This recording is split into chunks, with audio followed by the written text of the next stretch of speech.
So, muna siya kanina ang nagpatulog sa luhan natin naman. Okay, sige. You can pick your question.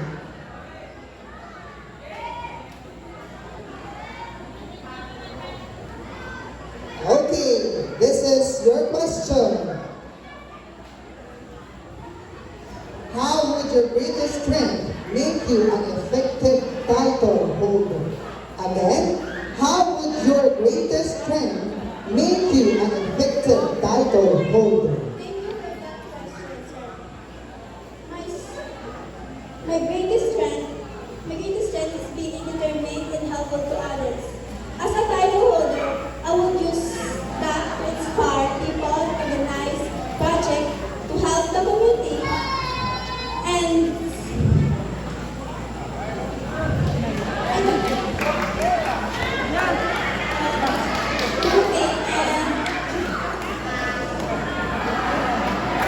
Silence, please.